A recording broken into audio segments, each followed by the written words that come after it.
I'm Amy, sex educator, somatic sex and relationship coach, and sex shop owner. And I'm April, VP of an international high-end pleasure products company and boss queen sex toy mogul. We're best friends who make our own rules about who we are as sexual beings. With everything from how to be a badass in the bedroom to top tips for bringing your relationship to the next level, we have something just for you. So sit back, relax, and enjoy the show. Don't forget to head on over to our website at shamelesssex.com for more. And for 15% off of some of our favorite sex toys, use coupon code SHAMELESSPP in all caps at purepleasureshop.com. Hello, everyone.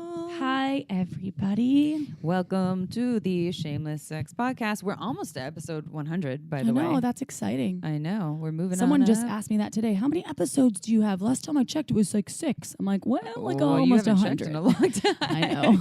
Yeah, we're every week. We've never missed a week, have we? I don't think so. No. That was our goal, though, to always launch every Tuesday something, even if it was a 20-minute episode, a quick blur, because people do. It's consistency. They like that. They do. They like that. Okay, so it's Tuesday. The episode's out. I can listen to it on my And commute. we're almost at, I think, like if you look at our stats, we are, if you combine all of them, including Spotify, it's like almost 1 million. Yeah. Which is pretty exciting. It's Downloads. huge. Yeah. Yeah. Yeah. We We just were in Cosmo. We were in Cosmo. As a hot new podcast to listen to. Uh-huh. They talk about us being hilarious. I was like, that's so great. This is that hilarious, other people, but that we also give really good information. yes. So I like But that. I pride myself on my humor. Yes, me too. And the good information. And the good information. And being at least slightly intelligent. Yes. Working on my grammar, we want a little bit of both. on a weekly. This episode is going to be a shorter one. We're talking about asexuality, and we have at least 4 or 5 different sex questions about asexuality.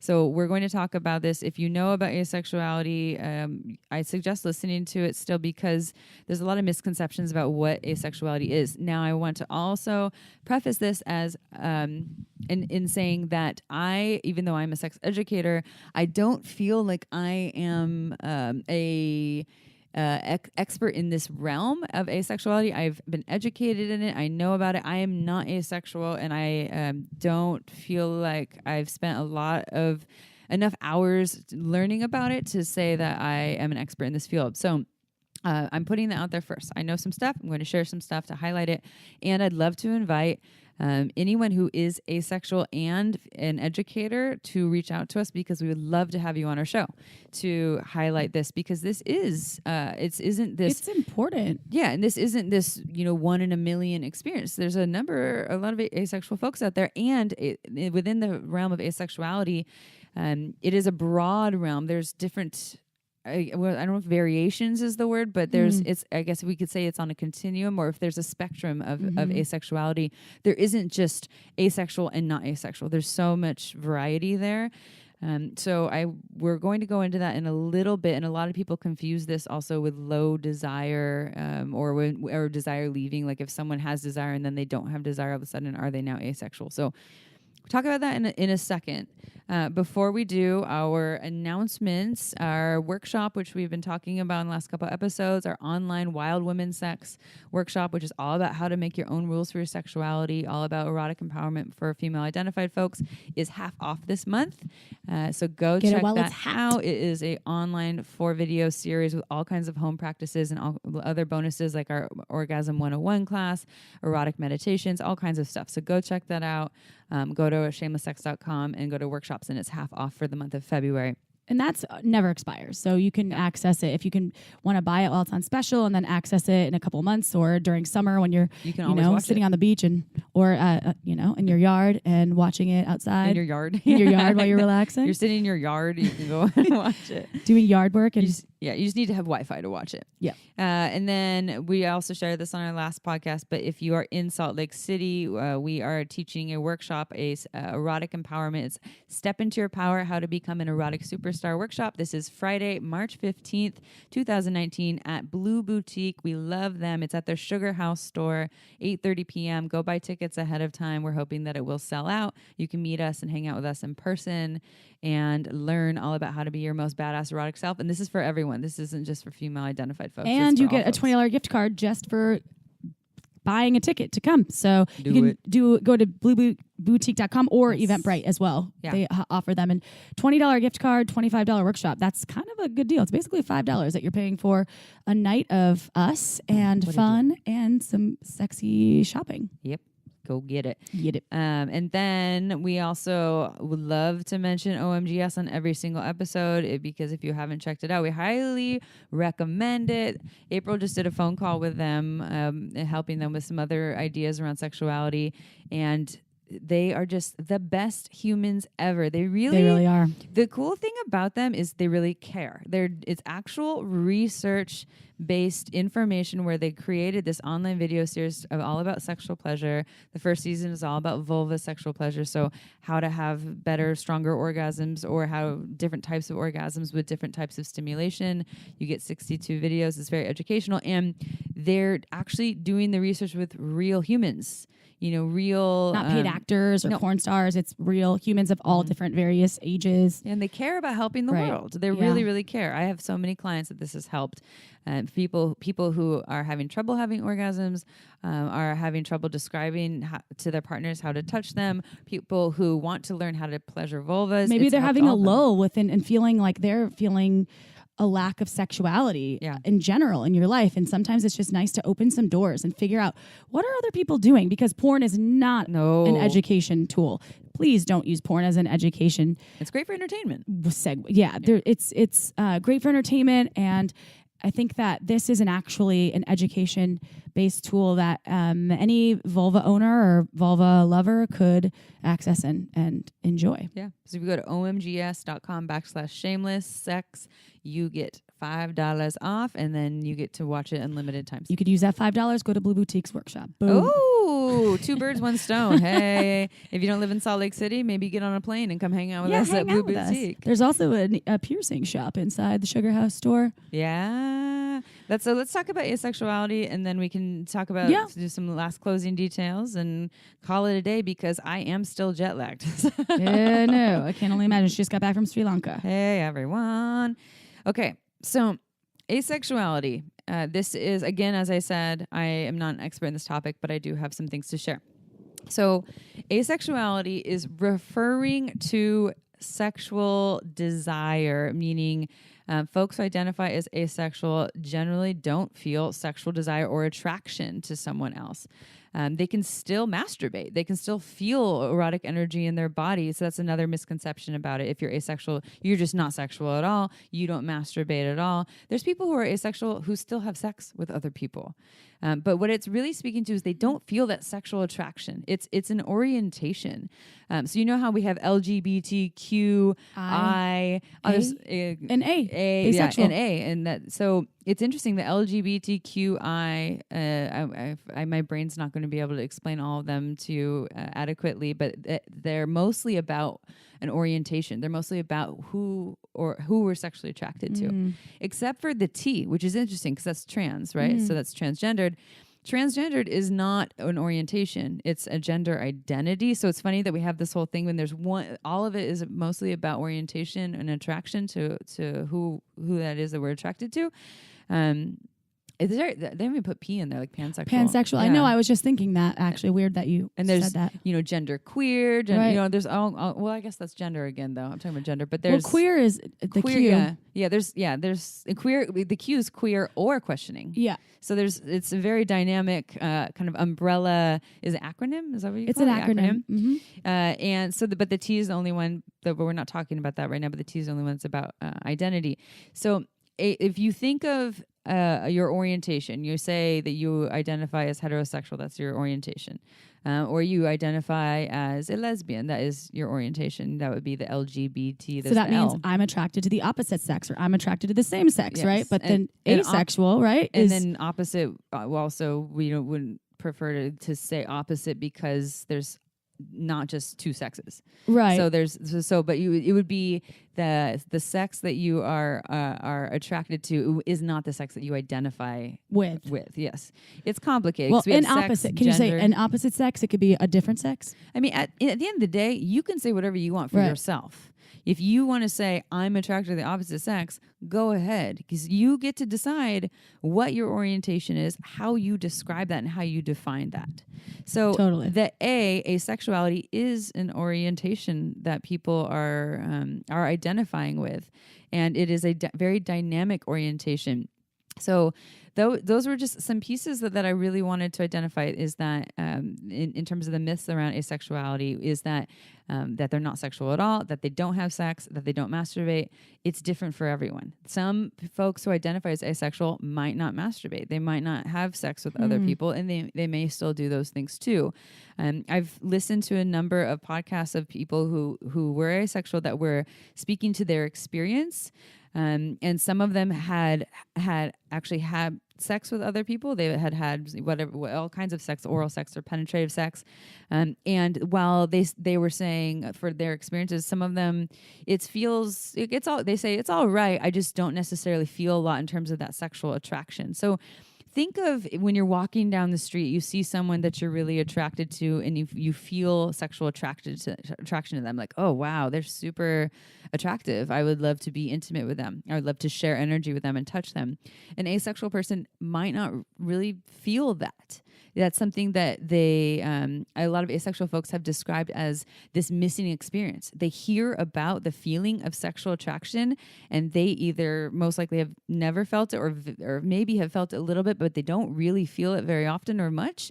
And they think that there's something wrong with them until they discover that there are a whole bunch of asexual folks out there, and it really isn't this, like I said, one in a million experience. I don't know the statistics on how many folks identify as asexual, but it is I don't know if the might be hard to even gauge that, because some folks might be asexual and not even know they're perhaps in a committed relationship where they're having some to minimal sex, maybe out of whatever reasons that are behind that. And I'm sure that's hard to gauge. It's just like a lot of times assault is hard to gauge, right? Because it's not always reported. Totally. There's an assumption or an average. But it'd be interesting to look at those stats, like an actual accurate stat of some sort globally too. Because think about other countries where folks maybe certain genders aren't very able. Their ability to express themselves is limited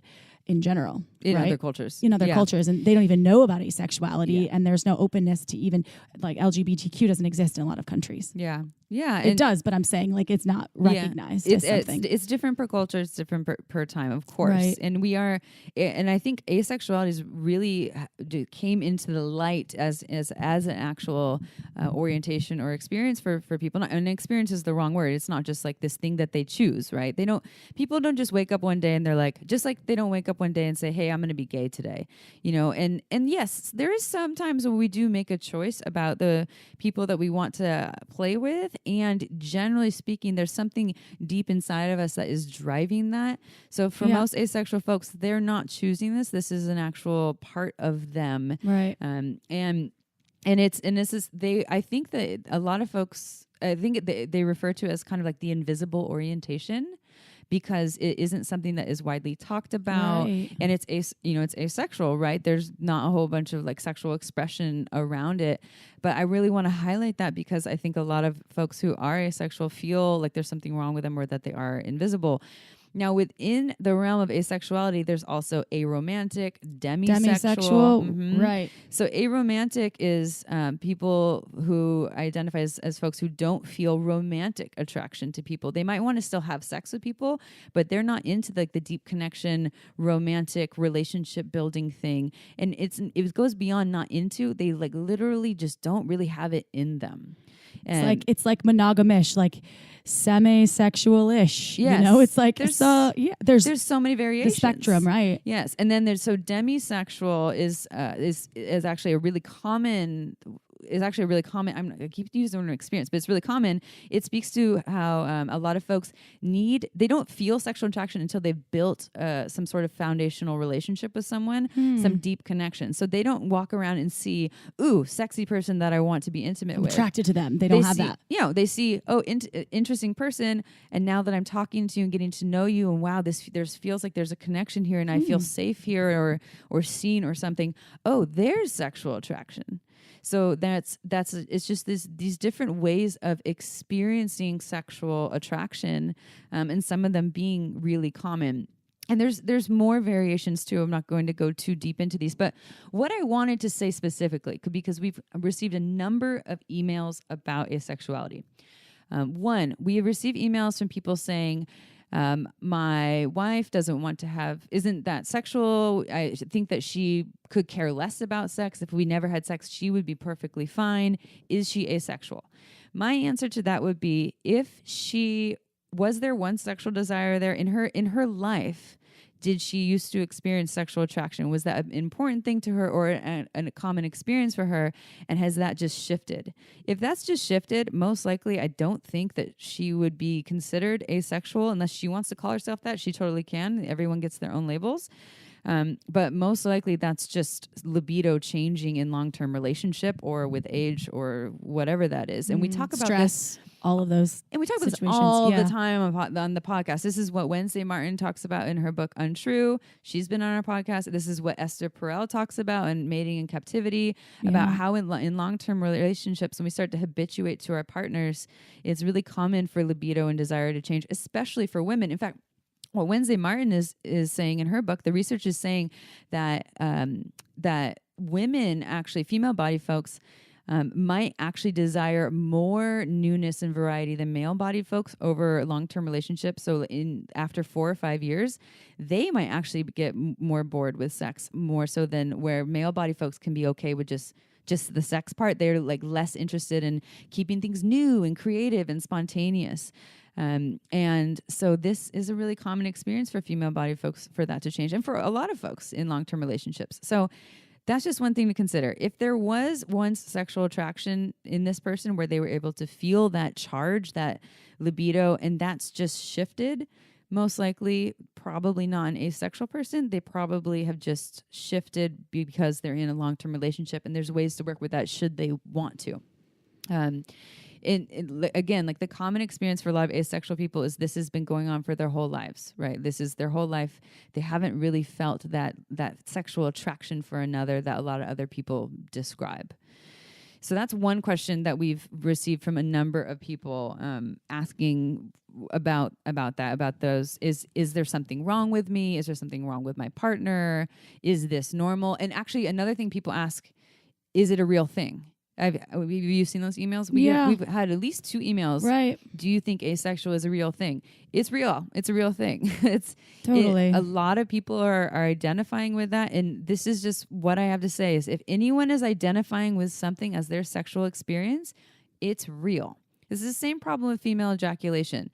You know, people, is it a real thing? Yeah, because people are saying it's real. They're having this experience. So why would we question if it's a real thing if people are saying, I have this experience? Why are we getting so hung up on trying to like prove the science around it? Or I don't know. When we do that, it shames people and it takes away from their experience because we're questioning what they're saying is their experience. So we think that it is very real. Asexuality is real. Demisexuality is real.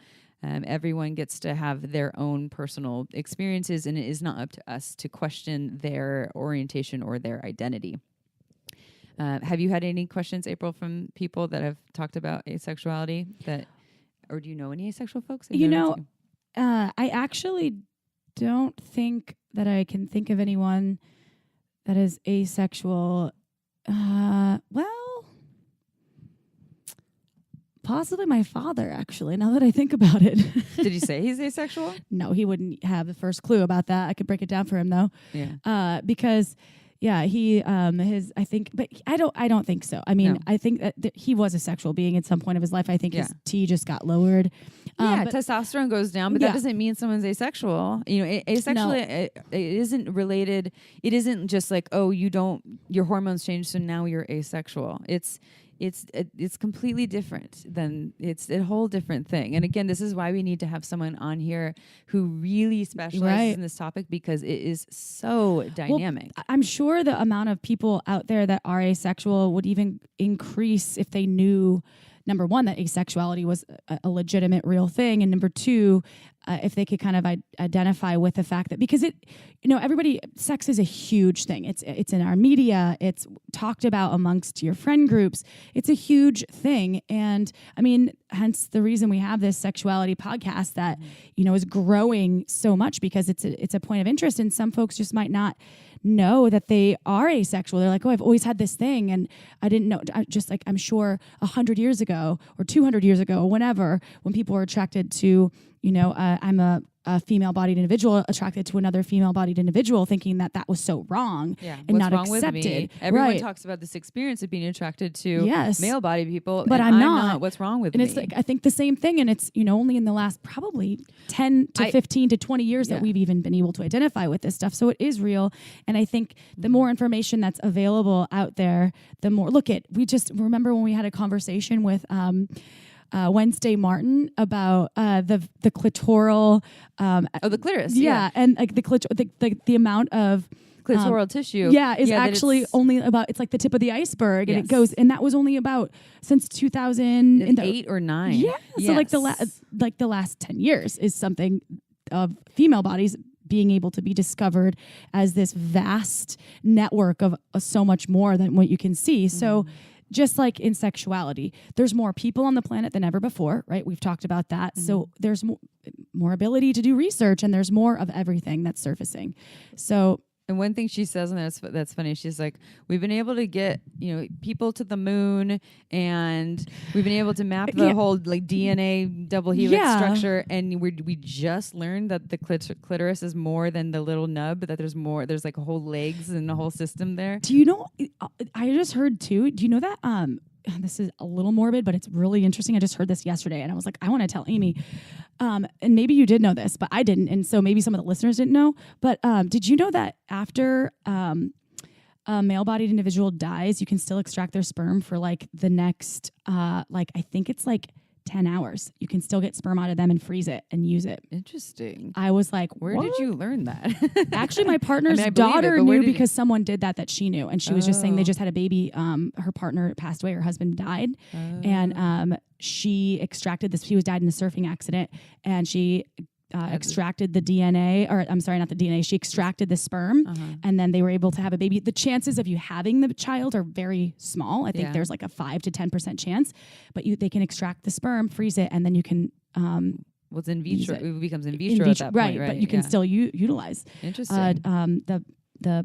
I guess the person's sperm, which I had no idea. I was just like, this is a channel of knowledge that we're sharing, and I was like, I need to share that. Yeah.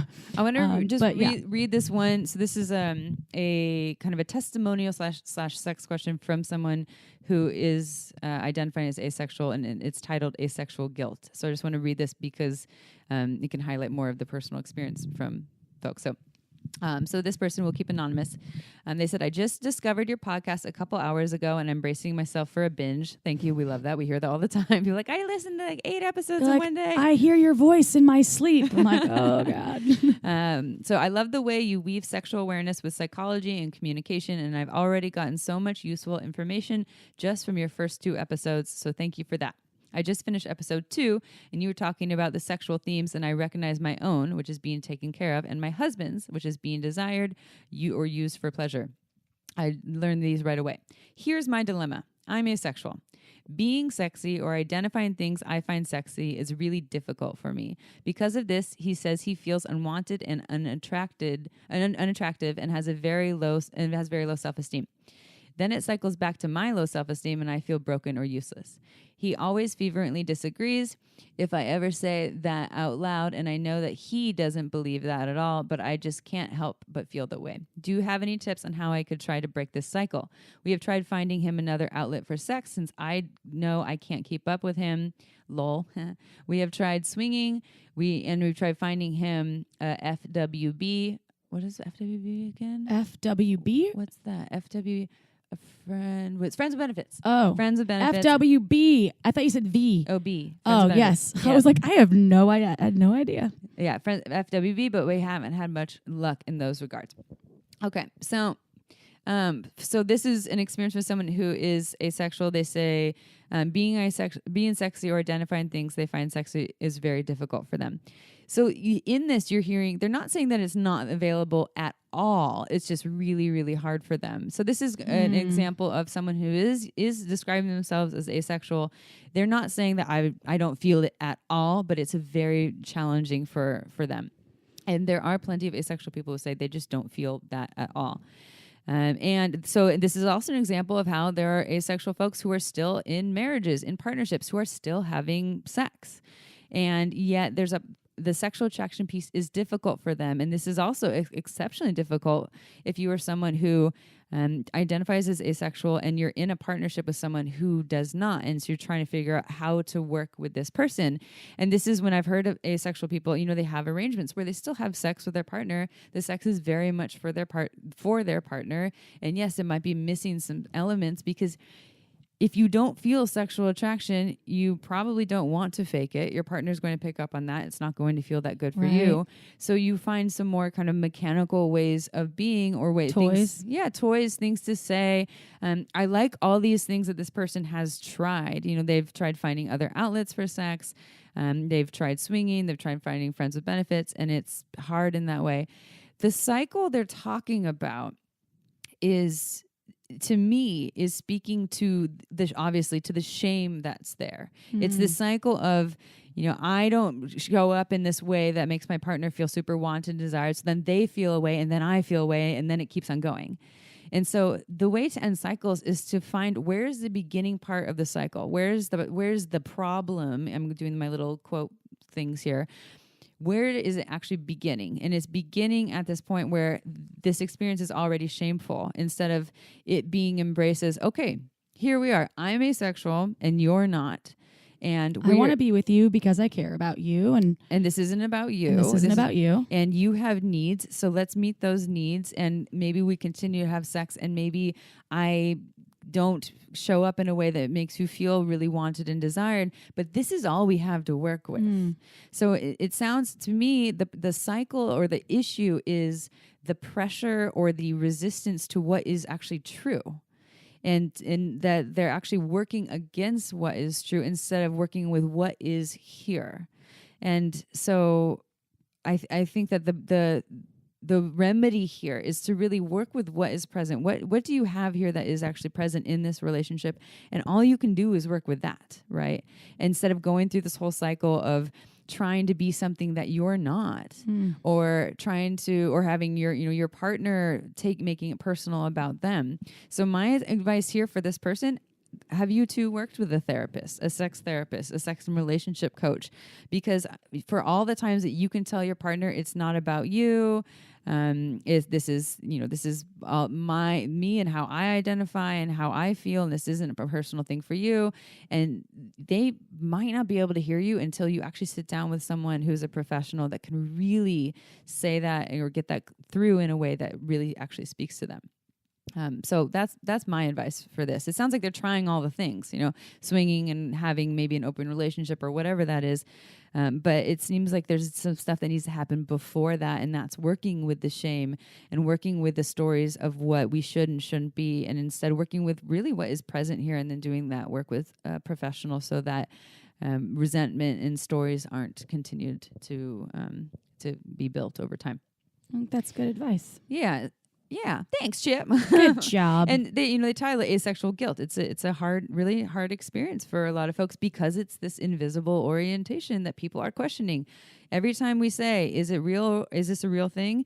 We are harming asexual folks. We're harming their experience. So let's start. Believe it. It's a real thing, everyone. Yeah, let's just start really believing anything that anyone says that they personally identify as is theirs. It is true. And maybe it's what not about true marrying for you. your car? You can marry your car. If you want to, go ahead. I fully support it. What about marrying this table because I love it? I'm sure there are fetishes for that. There are people that fall in love with or like to have sex with inanimate objects. So anything is possible. The world is your oyster. Oh, yeah. So I'm going to leave the asexual piece on that. Again, if you know someone that is a highly accredited individual or an expert in this area, please send them to us because we want someone who can really speak to this. Or if you, especially someone who actually is asexual or has this experience for themselves, it's really important for us to include people who really have these experiences because as you can tell, when we're talking about it, we know some stuff, we don't know everything. And we don't want to pretend like we do. No. I love learning more. Because knowledge is power. Knowledge is power. Okay, so before we wrap up, we have our announcement about Margins Wine here, which we talk about in every podcast. But one thing I want to clarify, we have said that Margins Wine doesn't have sulfites. Sulfites or sulfates? What is it? Sulfites. It does. So yes, we've said it that only before. has like normally 350 parts per million is what the law says you can put in the wine. Megan Bell, the wine maker, only puts 20. So it's super, super low, but it is still organic. It's natural wine and it's made of the yummy, yummy good stuff. Really small boutique grapes that are underrepresented grapes, varietals from underrepresented regions. So check it out. She is sold out right now, y'all. So you're going to have to just go to her website, marginswine.com, and sign up for her newsletter because anyone that's signed up for her newsletter and she doesn't blast you with spam, but you will get first access to any of her releases. And they do go really quickly because she doesn't mass produce thousands of cases. It's really small, but it's really tasty wine and it's affordable. Mm-hmm. So go check that out. Yeah, and you're supporting. Well, it's a wine that we love, first of all. So when you listen to us, you can drink a glass with us. Yeah, and also you're supporting a women-owned and operated business. Yay, women! And it's always different releases. I'm excited to see what she's going to come out with in March. So mid to end of March, she'll have another batch ready. The spring release. Yep. And our last piece, Valentine's Day has come and gone. It's over. But it's never too late to give a gift to someone you love or someone you just kind of like or someone... Are you going to give your partner anything? Or yourself? Because we're recording this right before. Because we just spent 3 weeks together in Sri Lanka. So we were like... And I'm teaching. I'm going to Minneapolis to go on TV for Evine for Uberlube. Nice. Then I get back on Valentine's Day and I go right into teaching the Tantra in Motion workshop, which will already happened when this episode is aired. So no, we're not doing Valentine's Day. We were each other's Valentine for 3 weeks in Sri Lanka. But what I was going to say I'm moving on Valentine's Day. You are? Yeah. Well, so you're not celebrating either. No. Drink some champagne while you I move. never do. I did buy a card to write to him because I think there is a lot of, for me, there's just a lot of power in writing your feelings. It affirms my feelings for my partner. And your words of affirmation. I'm doing my best not to have expectations for him to do the same, but deep down and deep in the back of my mind, I'm like, I really hope he does that because I've tried to express to him how important it is. Should I send him a text message and say, hint, hint? No. Send April a card. I want him to take the initiative. I think there's about 5% chance it'll happen. It's good. Keep your expectations low. Yes, I'm trying, but I know when I brought the card, I was like, I'm going to buy this card and I'm not going to expect him to do anything. I'm not going to do that. But then I know that I'll be like, here's a card for you. And so where's mine? Yeah, because last year I did that too. I bought him a gift and I wrote him a card just because I was like, I love you and I wanted you to know. And he didn't do anything for me. Wah, wah, wah. But I am kind of anti-Valentine's Day. Like I'm not really stoked on it. I just all the single people compelled. are listening right now and they're like, go fuck yourself. At least you have a partner if they feel that way. You know what? I have shared this on Valentine's Day or on past episodes. Some of my favorite Valentine's Days was when I was single and I hung out with a whole bunch of other single people. Oh yeah. And we went and had cocktails and we got dressed up and we just had a good old time and celebrated freedom. So I don't think that it just has to be. Yeah. You're like, we're fucking awesome. Or with friends, because your friends that you love can also be, your Valentines. Or just have a self-care day and just pamper yourself. But love anyways, yourself. Valentine's Day is already passed when this episode is on. It doesn't matter. Yeah. I just wanted to share my whole little blurb about the card and the minimizing my expectations. Well, and what I was going to say after our very important tangent was that it's never too late to buy a gift for yourself or for someone else. And one of our favorite gift idea items is from Bijou Indiscrets. We love their horoscope line. It is a cute little kit that is pertains to your horoscope, to your zodiac sign, and you get a little gem necklace that is based on your month, and then you get a little clitoral balm that's either earth, air, fire, or water. You can also put that on the penis. Smells by the great way. too. It smells. It's a little tingly and it smells great. It's natural ingredients, and then a little finger vibe. Yep. So you can just put that on your finger. Self-care. Or you could use it on your partner. I love finger vibes because if you have it on your hand and then wherever you put your hand, it vibrates. And all body parts, not all, most body parts like this. Nipples like this, balls like this, cocks like this, vulvas like this. So it's like a hands-free thing. You have a vibrating vibe on your hand and wherever you put. Yeah. So go check that out. It's a good gift item. You can give it to yourself or to someone else. Go to bijouindiscrets.com. And if you don't know how to spell it, you can go to our website, Shameless Sex. We have a banner. Podcast. No, shamelesssex.com. I forget. Yeah. Shamelesssex.com. And we have a banner that you can just click. But it's a great deal and a great product and super cute packaging. So and it's also women-owned. I know. Women-owned company. And they're in Barcelona. They are the sweetest women. We love the ladies. She's a lady. Such good taste too. I love their company. Oh, and you get 15% off with coupon code Shameless. That's Sex. true. Shameless. Shameless Sex. Shameless just came out though. The series, they're coming out with a new season. I love that show. Like season 9? I think it's season 10. We are not affiliated. I think it's the final season though, if I remember right. Game of Thrones is coming out in April too. It's their final season. Both of those shows have some hot sex in them. I mean, oh my God, totally. Yeah, Shameless is great about they're also great about raising awareness about kind of the immigration stuff that's happening. They had gentrification. The gentrification of their South Side neighborhood in Chicago. So I don't know. I love that our name is Shameless Sex, but it had nothing to do with the show. But I was watching it yesterday. I'm like, I love this show. Yeah, it's a good show. I was watching season 9, but anyway. Yep, check it out.